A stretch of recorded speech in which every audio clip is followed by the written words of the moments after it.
Hello, friends, and welcome to Camp Kaiju Monster Movie Talk.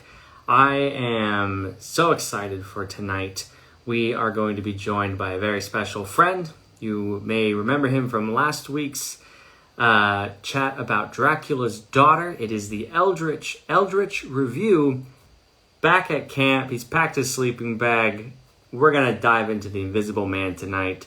The James Whale classic from 1933. Oh yeah. Much love at the chat. Thanks for hanging out. So Parker, go ahead and send me that invite and I will let you into camp. Bada bing, bada boom. We are talking invisible men. We are talking maybe invisible women. We're talking about the return of invisible men. We're talking about Claude Rains, James Whale, Cloud. All right, any minute now, any second now, I should say. Hey, Parker. What's up, man? How you doing? I'm good. How are you? Not too bad. I love your lighting. It looks like Thank you're you. You like the sitting at a ambiance? campfire. What? Well, I'm at camp. What do you want? What do you want to do? I love it. It's Perfect. like creepy ambiance. It's campfire. It's what you want to make it. I dig it. Hey, I wanted to show you. I got my new Camp Kaiju shirt in today.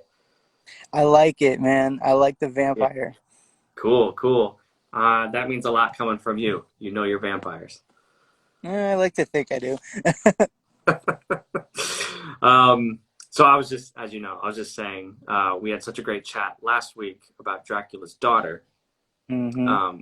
I knew I was going to talk about The Invisible Man next, a movie near and dear to my heart. And I thought, yes, let's have the Eldritch review back and dive into this classic of the Universal legacy. Yeah, well, I really appreciate the invite. You know, The Invisible Man is very near and dear to my heart as well. So I really appreciate the invite. I'm really excited to be here, man. Awesome. And just like last week, we'll dive into the good, the bad, and the downright campy. Before we get into that, just like what's your experience with this movie? Like, what's your story with it? I love in your own podcast how you'll go into your personal background with the movie you cover, and I'm just Mm-hmm. curious, what's yours with The Invisible Man?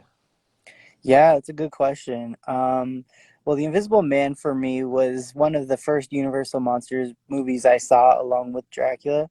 And I've watched it ever since. I mean, I've seen it a few times here and there. But last year, around this time, actually, it was mid to late September, I would say, beginning of October. On Peacock, they have all the Universal Monster movies streaming, which is Mm-hmm. awesome. And one of them was Invisible Man. And I was like, oh my God, I haven't seen this movie in a long time. Uh-huh. So I was like watching it. And while I was watching it, I was just rattling off all these facts. Like I just knew it. And Mm-hmm.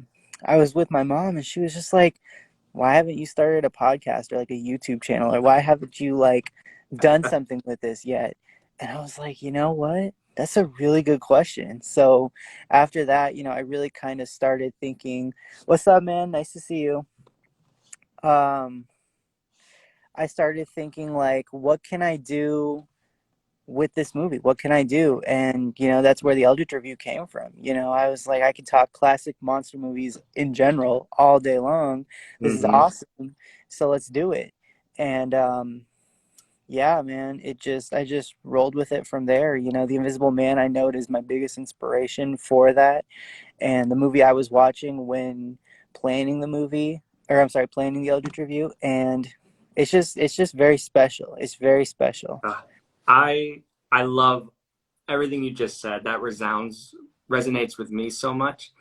Um, just like Universal monsters aside, I when Godzilla versus Kong was coming out, it like reignited this love. I was like, I freaking love monster movies, Mhm. and I have no one else to talk to in like real life. That's not true. I do, but I was like, I have to turn to the internet. I have to create a podcast. I have to like reach out to the community.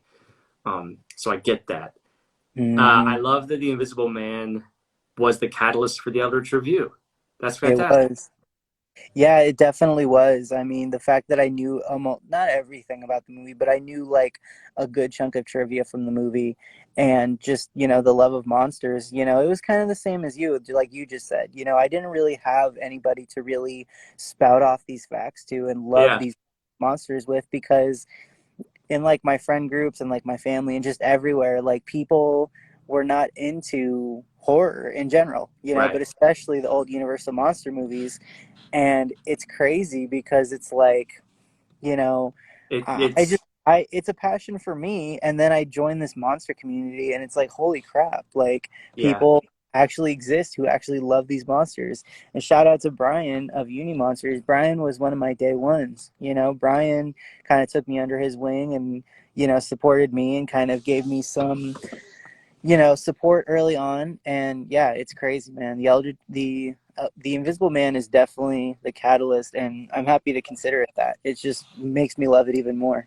Yeah, so it's so funny, like I always think about before the internet, like I grew up watching these movies on like TCM or like wherever I can catch them, and um and just like you just think it's your own little world, and then the internet comes and Instagram.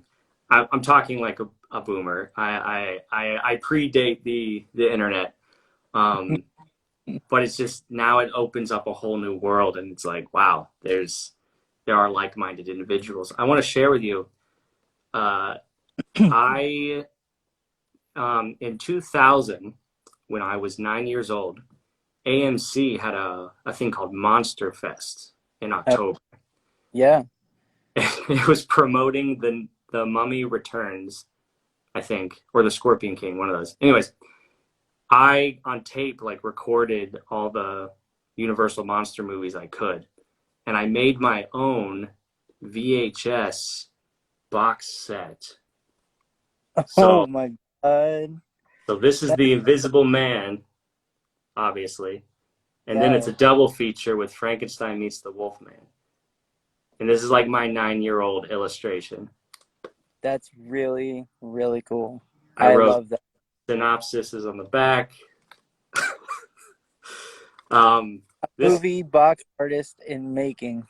yeah, this is a one of a kind. This is not for sale, but the shirt is. Link in the bio. I see what you did there. Yeah, Smart. yeah, subtle. But on this, so I just rewatched this. I just dug this out of my mom's basement, and I was like, "Oh, I've got to rewatch The Invisible Man." And on it is actually Return of or The Invisible Man Returns, which I know Oh is yeah. a little harder to find. So I'm like, "Sweet, I have that now too." It's definitely harder to find, and it's sad. Yeah. Um, let's get more into that, like kind of at the end of our discussion. I would love Sure. to dive into uh, about the film itself, direction, Mhm. acting, the writing. What what stands out to you as like, oh, that's really good. That is what makes this movie special or elevates it. Mm-hmm. You got time? No, I'm kidding. No, I mean, first and foremost, I mean, 110%, you have to give it to Claude Rains. Claude Rains as Griffin, as the Invisible Man, everything he did in that movie was astounding. I mean, there was never a moment of me watching this where I was kind of like, "Oh, why do you do that?" Or "Oh, I don't like that," or maybe not that. No, it was just flawless. He couldn't have Mm-hmm. done it any better. He was such a good villain. He was so maniacal, and he made it look easy. It wasn't like, you know, it wasn't like, oh, this is just a role I have to play, and I'm gonna try to be maniacal. He made it seem like he just got out of the loony bin, and he really was an invisible creature, and it's Yeah, it's insane. He did absolutely fantastic. I couldn't have loved it anymore. yeah. And I'll just interject. I've seen this movie. I know it like the back of my hand, but I tried to like watch it with fresh eyes. And yeah, the overwhelming standout was Claude Rains, and just purely for the fact that he does so much with his voice alone, mm-hmm. Oh with yeah. seems obvious, but it's not. If you like, it takes a very smart, trained actor to do. I don't know if you have, I mean, experience with acting, but like his vocal range is up and down. He knows when to like speak really low, but then like when to laugh like a maniac, like you said. Like it's just so interesting from beginning to end. And Oh in yeah. the hands of a lesser actor, it wouldn't have worked. It would have been boring. You can't see him. I know, absolutely, absolutely. And I think for me, he just made it seem so easy, like I said before. And it's so crazy because yeah, his vocal projection was everything. The laugh when he reveals himself to be invisible to the cops before running away into the village of Iping, that laugh, that whole just scene is the most beautiful thing I think I've ever seen in my life. It's He's just so well done. And when you look at the trivia, which I'm sure you know this because you know this as well as I do, when you look at the trivia and you learn how they actually made Claude come mm, invisible in that moment, it's unbelievable. Now you got to remember, this is 1933. This is right smack in the middle of the Great Depression. They didn't have much, and furthermore, they did not have technology the way we do now in 2021. well, So maybe to make him invisible completely, every time I hear the fact, it just for me, yeah, right. Maybe you know this more than me. Like, was there an earlier movie where they played with invisibility? Was the like was this the first time they had tried these tricks? Because yeah, considering its age, they still hold I up, think which is invisibility was remarkable. what. Oh What? yeah, Sorry. no doubt. Yeah. I think invisibility was like alluded to in a few movies, like especially back in the 1920s with silent films. Mm-hmm. But it was so easy to just be like, look, they're invisible. And they didn't really Sure. like explore with like actually making a person become completely invisible on screen. So I think that this was really the first time that somebody became invisible on screen, and it was so elaborate too because of the way they did it. So yeah, Yeah. I think for sure this is definitely the first time. And how great that it holds up. Like Oh, I know. it's I know. like It blows yeah. my mind. I'm like, this is 1933 and they were able to do this. That is insane. And I was Insane. and I was trying really hard this time to like see if the effects were clunky, and maybe a couple times they're like it's rough around the edges, but I was like, no man, this is I don't see any Yeah. string. They did employ some string work, but you can't see them on top of the actual invisibility effect that they did. Yeah, and I think I read a fact. I don't know how true this is, but I read a fact a long time ago that the way in which they made Claude become invisible with like the black velvet around him and like the extra sheets and like all the things they did was largely inspired by Houdini's Vanishing Act. Oh, that is So interesting. I don't know how true that is. A lot of facts back then got mishmashed, but I would like to believe that because I'm a huge Houdini fan as well. Yeah, I was man. If Houdini had lived, I bet he would have gotten into the horror movies. Totally. I could have seen him be like kind of like an American Horror Story or even like, more modern horror movies. They always have like a contortionist or somebody that's able to do Mm, crazy things. hmm Yeah, Houdini definitely would have been a cool illusionist for movies. I would have watched the crap out of that for sure. Yeah. Oh, what could have been. Um, I know. I know. so we were talking. So I think a lot of what we're talking about also, I think we have to give so much credit to the director James Whale Hmm. for his touch. I think in the hands of a lesser actor other than Claude Rains, it would have fallen flat. I think in the hands of a lesser director, it also would have fallen flat.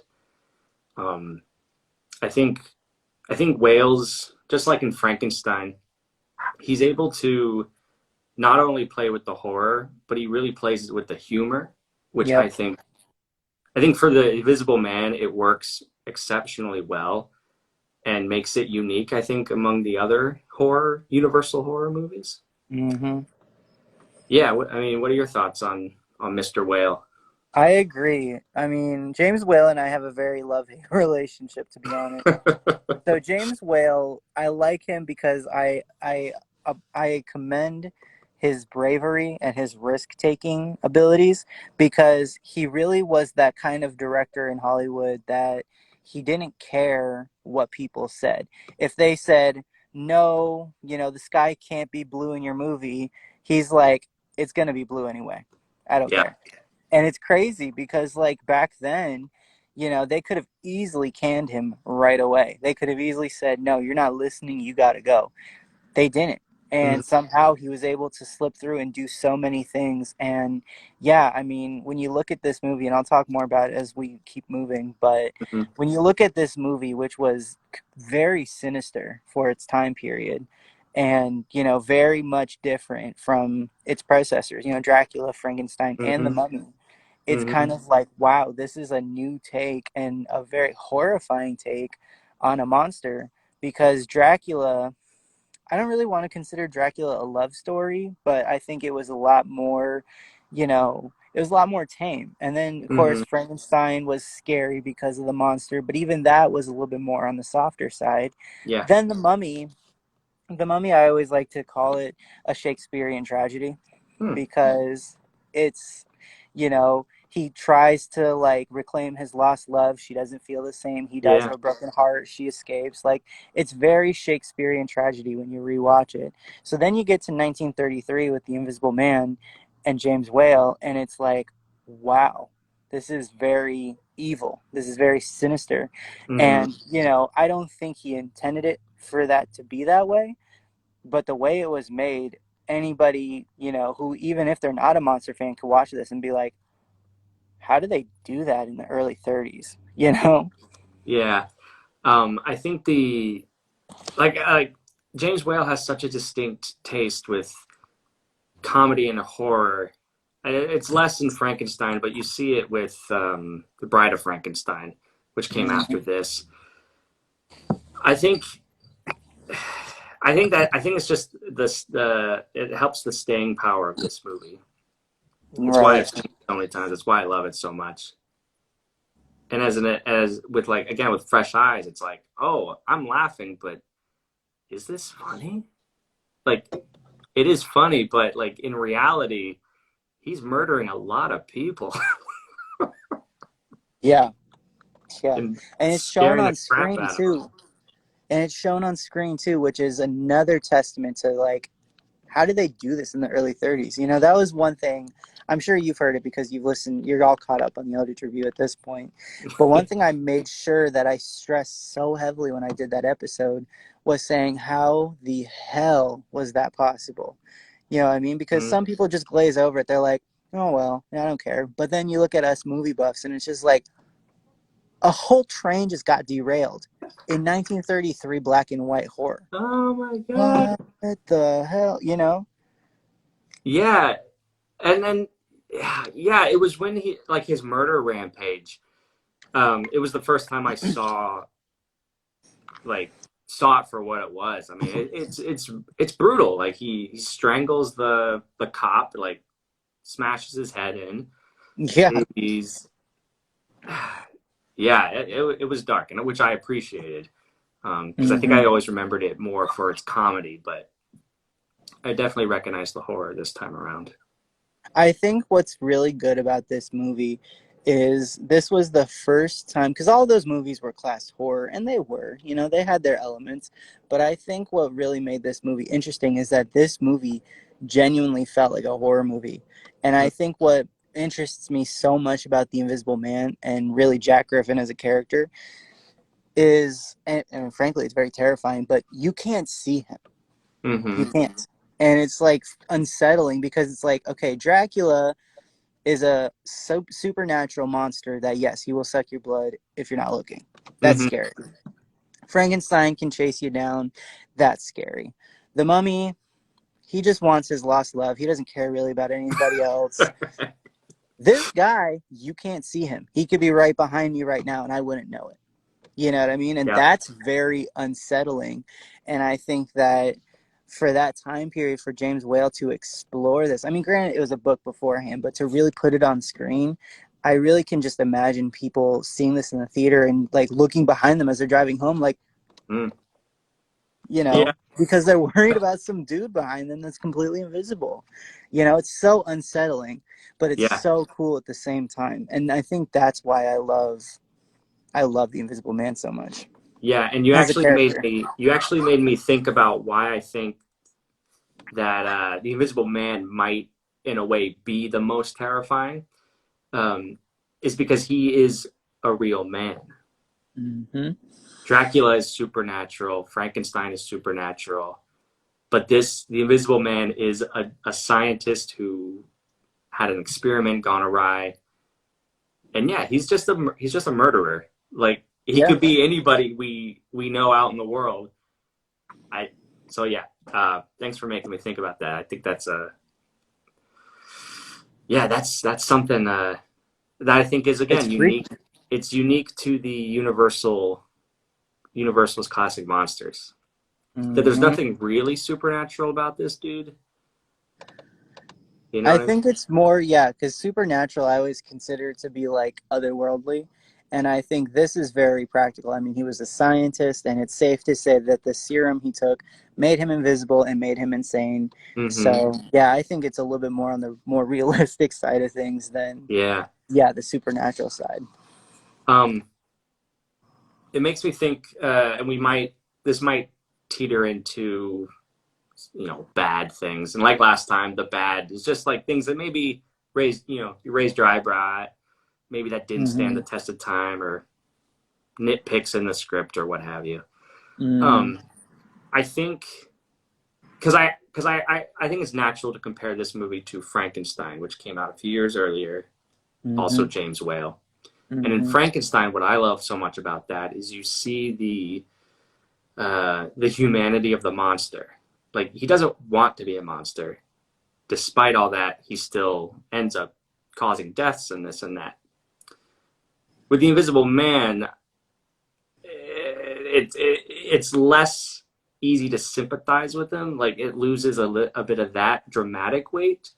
It makes up for it with the comedy, but for me personally, maybe a little at the expense of the real emotional weight. Yeah. No, that's a very good synopsis. I think that I agree. I think that yeah, you can sympathize with Dracula and Frankenstein very easily. And I think with the Invisible Man, it's hard to sympathize because the guy's out here killing people and out Right. here causing havoc, and you don't really want to idolize that. I mean, you could, but we got to check you out, make sure you're okay at that point. Right. But in all seriousness, like, I think that, yeah, it's very hard to idolize this character. And, some people say, like, why, like, for us, I'm sure you get asked, and I get asked all the time, is why is he your favorite? Because he is such a murderer. And it's like, well, yes, but it's the supernatural. Well, it's not supernatural, but it's that mysterious, like, unknown Yeah. about him. You know what I mean? That you Yeah. don't see, or you can't see, or you can't figure out. Frankenstein, at least in the book, was later proven to be intelligent and lived kind of his own life before him and Dr. Frankenstein passed Mm-hmm. away. And even Dracula, I mean, Dracula is now he has been and is now a sex symbol. And so it's hard to really, I mean, you can idolize that, but it's hard to really, disparage that at the same time. I Yeah. think the Invisible Man, you know, I like him because it's that mystery. But I think, yeah, Mm. other people, they have a problem with that because they're like, the guy kills people. That's not cool. And it's Yeah. like, yeah, yeah, okay. But, It might speak to the way that our culture is sort of obsessed with serial killers. oh, yeah. Um, like we recognize the horrific nature of their crimes, but we also are taken in by some of these dudes have a lot of charm and are funny, and we're able to somehow um, live with both of those things that shouldn't go together. And I think maybe the Invisible Man taps into that, where it's like, yeah, but he's funny. Yeah, no, absolutely. Absolutely. I don't know. I'm a huge fan of the movie. I'm a huge fan of the character, and yeah, that's a good comparison. I think that in the true crime generation, yeah, a lot of people they either idolize the killer or they're fascinated by them. And Yeah.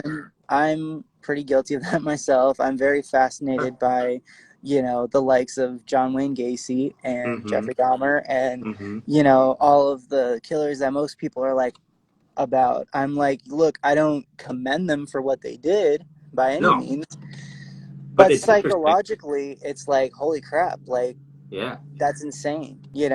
Yeah. I'm really glad none of those men you just mentioned were invisible. Can you imagine if Pogo was invisible though? Nope. I think that'd be cool, but that would also be terrifying. But then again, I wasn't alive when Pogo was alive, so I'm good. I mean, another real life, just going back, it's like Jack the Ripper too. Like I'm Oh fascinated yeah. by Jack the Ripper history, and he might as well have been invisible because we never caught him. hmm So that's I love crazy. Jack the Ripper. I think he's cool. In Arizona, in Lake Havasu, they have the old London Bridge, and they took it literally from London and brought it to what Mm, later became Arizona. And it's interesting because that bridge is haunted by the mm. residual energy of Jack the Ripper, because a lot of Ooh. investigators and researchers believe that Jack the Ripper committed all of his murders on that bridge. And Mm. I like to believe that's true. I kind of want to see for myself. And fun fact, that bridge was also same bridge. Like it wasn't like a set. That bridge was used in Dracula's Daughter. I should have brought that up last week, but we were talking Jack the Oh, Ripper last week. wow, cool. There's never enough time. um, one other, like, when was the last time you saw The Invisible Man? Just curious. Last time I saw The Invisible Man, like for serious, was when I did it for the Eldritch review, which was last November. But Okay. last time I saw it, like for fun, like leisurely, last Hmm. week. Okay, great. Because I just have like it's a nitpick, right? Because like I love this movie, but I was watching it kind of with a critical eye, and it's almost silly to say, but the movie is really quiet at times. Like there's no music at hmm times, hmm and sometimes, especially in the beginning before the action gets going, I was like, "Is this slow? I feel like it's a little slow." But whatever, because like I love it. But I don't know, it's just something I noticed. Yeah, a lot of people really like when movies have scores that follow in them. And even I've heard it with the Eldritch review too, because of the background music that I use. A Mm, lot of people say it kind of helps them get through the story, because had I not had it, they'd still be interested, but like the music kind of helps them keep that like yeah, heart rate pumping, like, ooh, what's next? You right. know what I mean? So yeah, I can kind of understand that. However, I think it's really cool that they didn't use as much music. Kind Hmm. of like in Dracula, they didn't use any music in that movie, and a I was, lot of people yeah. they're like, I love it. Some people are like, I hate it. I'm team love it, because I think it really adds to the creepiness that is Dracula and the Invisible Man. So I Yeah, think part of me agrees. The other half of me is like, no, I like the suspense. yeah. That's why I like The Quiet Place. There was no background music until they were talking. You That's know. true. Yeah, and I'm with you too. It's just one of those things, like, for better or for worse, 70 plus years later, it's like, you if you want to show this to someone who's never seen it before, and it's just like whatever It's you kind may of quiet. feel, just push through it. It'll be worth it. You know what I mean? Right. Yeah. Right. It's funny you mentioned Dracula. I've never seen it like without the Philip Glass score. Really. Yeah. So like I would love to, but I also want to admit my deep love for Philip Glass's score. I think it adds a lot to the atmosphere. Oh yeah, no, I definitely know what you're talking about. I've seen both versions. I'm very lucky to have seen both versions. And the score it's cool because, as you said, it does fit in with the ambiance of the movie. I don't hate it, but the quiet, no Mm. score Dracula is so creepy. And I'm here Yeah. for it, especially in the moments where Lugosi is staring into Renfield and Renfield doesn't even notice. And it's just a solid second of Ugh. him just looking forward, like, and it's nothing but static in the background.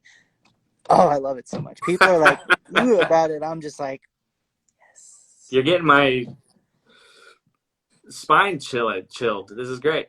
I aim to scare. So my last part, I want to talk about some of the downright campy, which it's full of because of Whale's humor. Like the first thing that comes to your mind, what's the image or the scene that just makes you laugh? Because I know you have something in mind. You're probably going to agree with me, but it's absolute truth. Una O'Connor, 100%.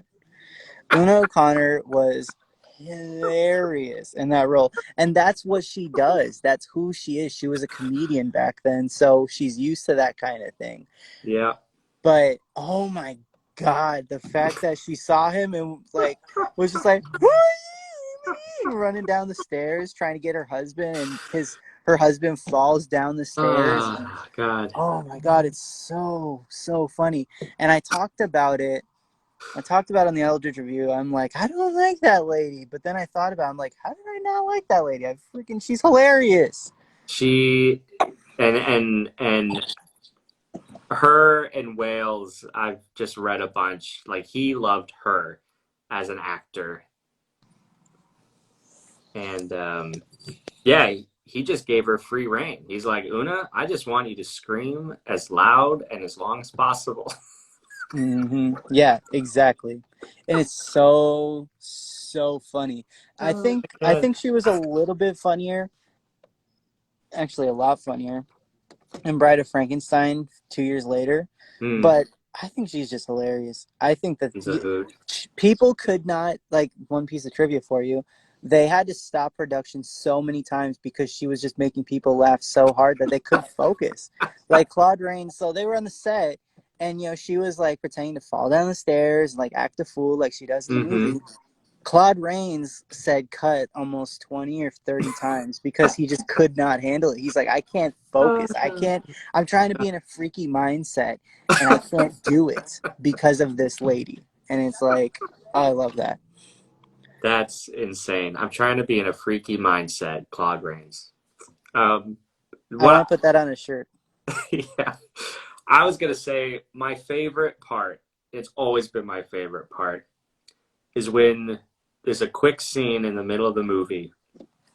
This poor, like old country woman is being chased down the lane by a walking pair of pants, Classic. and he's singing Classic. this ditty, and he's just having so much fun terrorizing this woman, and just by being a floating pair of pants. It reminds me of that book, The Little Old Lady Who Saw the Pumpkin or whatever.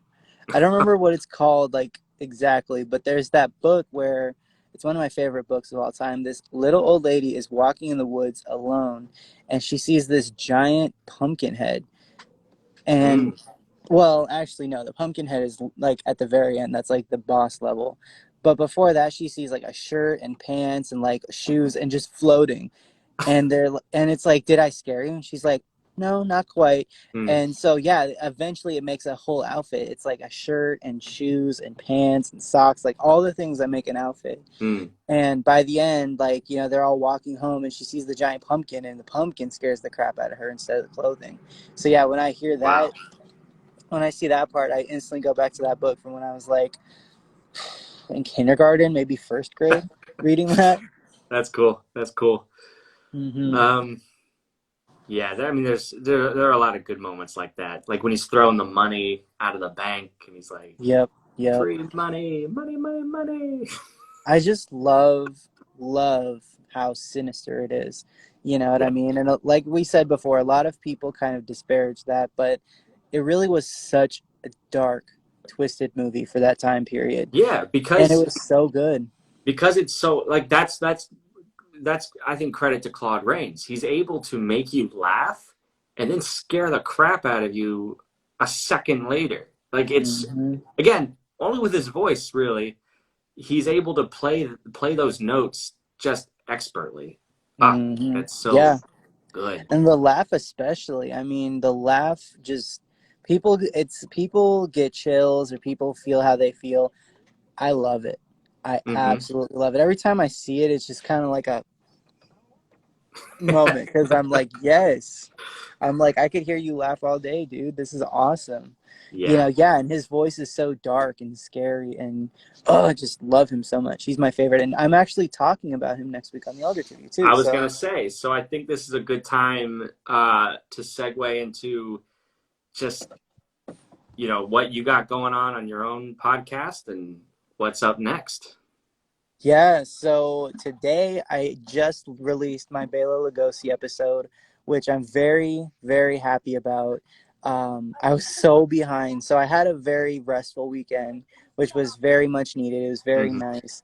But I quickly learned why I don't take restful weekends during doing the Eldritch review, because then I get behind and I'm like, crap, now I got to get back on track. Hmm. Hmm. So Sunday, which was supposed to be my recording day, I didn't even finish my Lugosi documentary.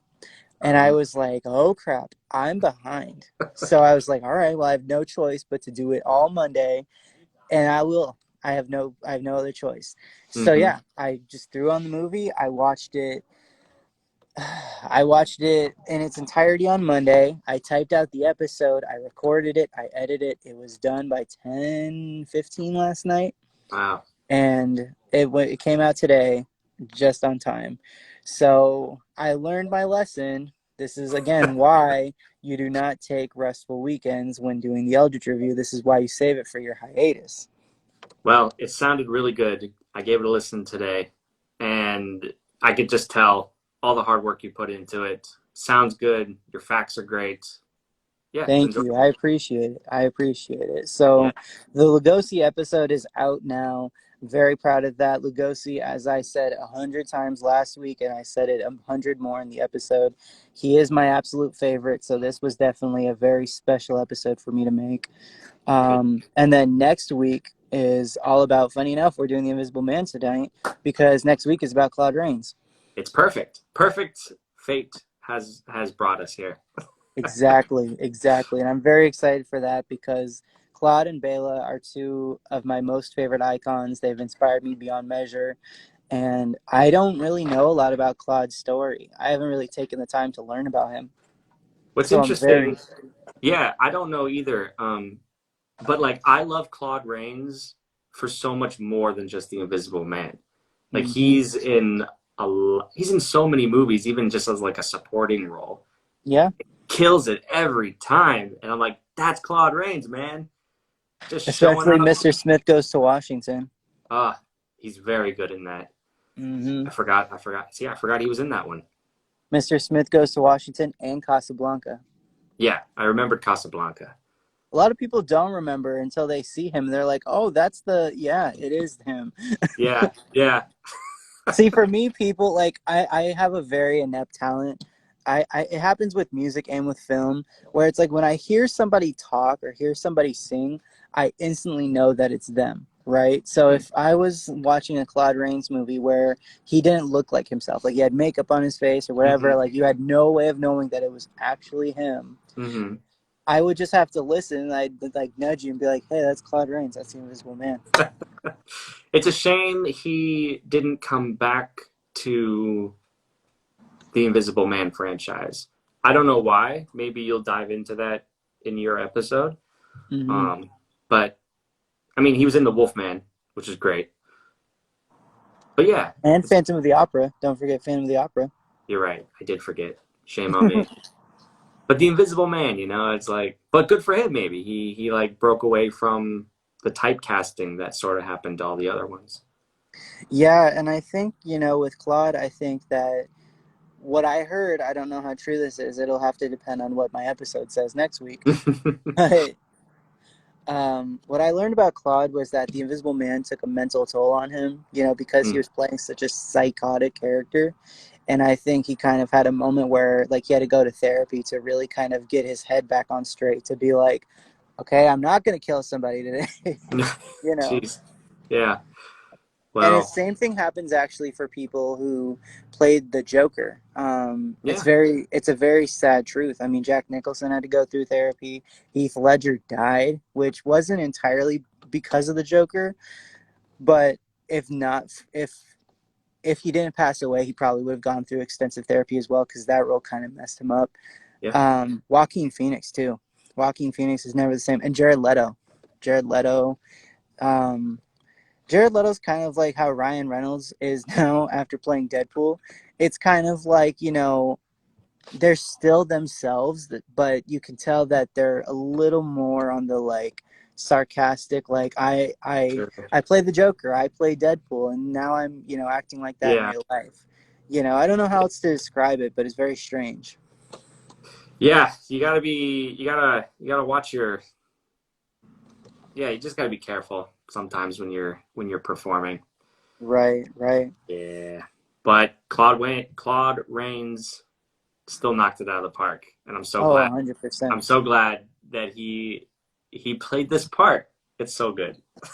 Me too, me too. And I really am I'm so in love with everything else he's done. I Yeah. really I of course love The Invisible Man, hence why we've been here all night. And, Phantom of the Opera was really great, even though it would never stack, paper to Lon Chaney's version. But I Hmm. mean, for what it was worth, it was very good. And it was in color too, which back in 1943, it was like, wow, for one of the Yeah. first films in Technicolor, Yeah. so that's pretty Stands out. cool. Hmm. And yeah, I mean, Casablanca, Mr. Smith Goes to Washington, among several others. Yeah, he very much had an extensive film career, and I think it's really exciting. Same could be said for Boris Karloff. He dealt with typecasting, but he tried to do more than just a monster. So I commend the men for doing it for sure.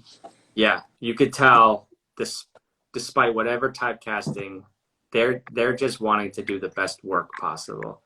Hmm. And I agree. I appreciate it so much. That's what make these.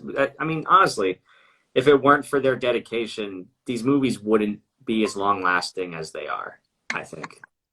Oh yeah.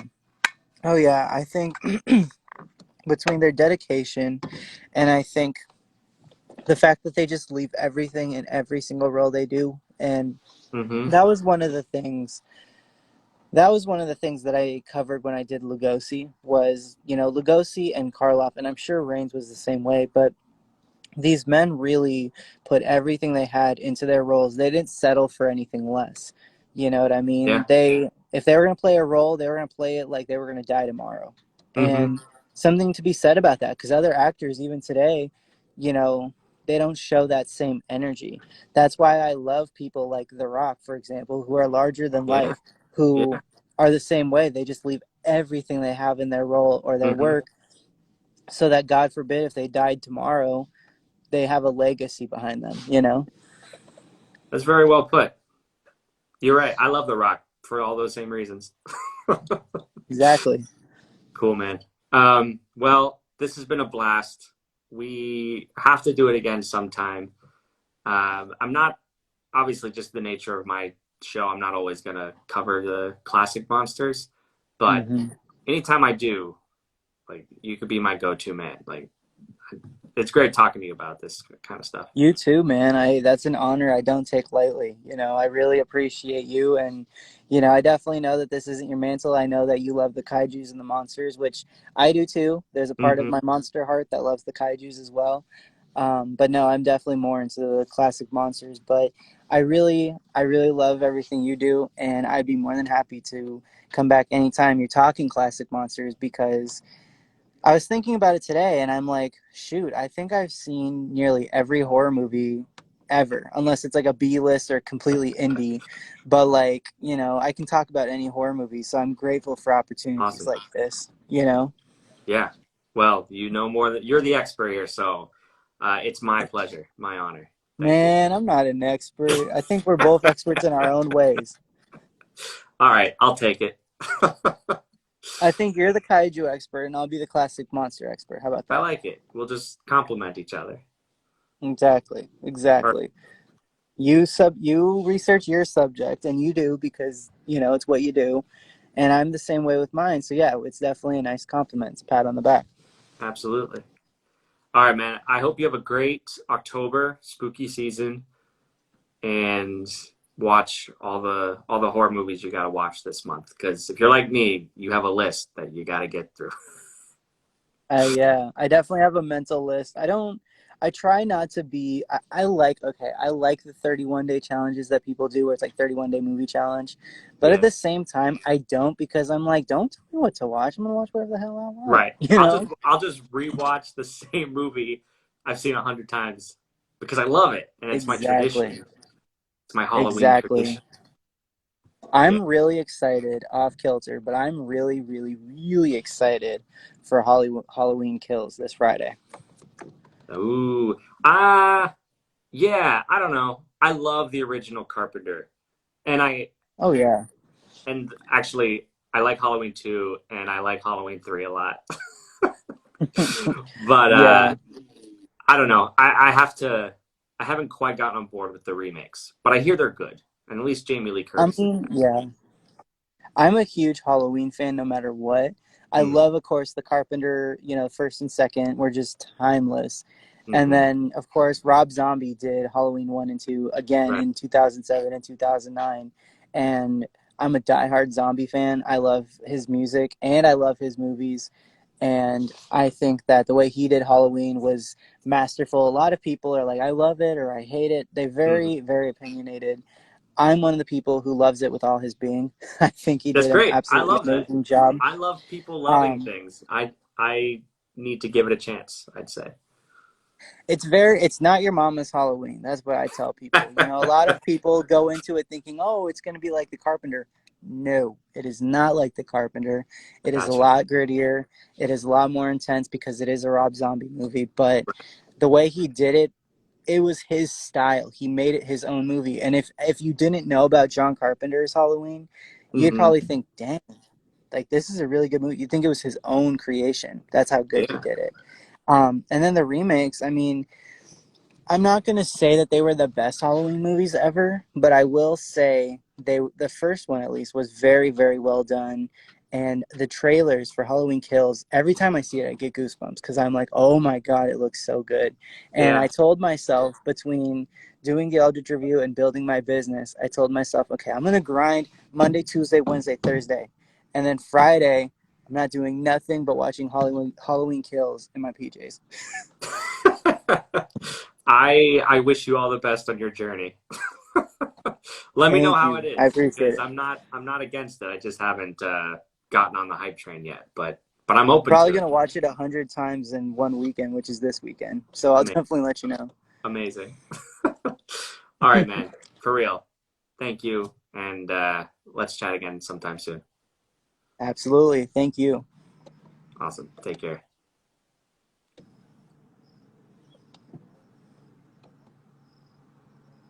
Yeah, I'll let you get out of here.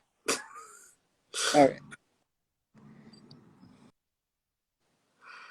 Oh, big thanks to Parker from the Eldritch Review. Check out his podcast. He covers classic monster movies, 20s, 30s, 40s, and everything in between.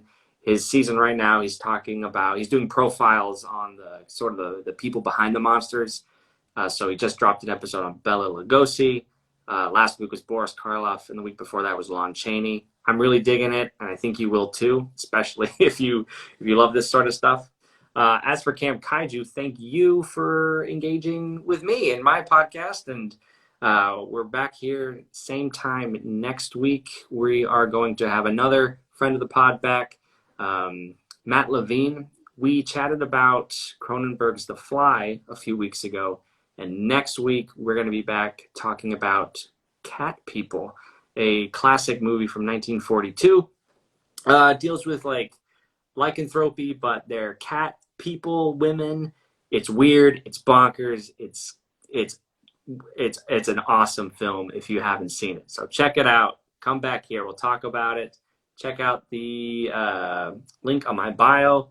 You can pick up one of these awesome, unique t-shirts that we are offering right now for October spooky season.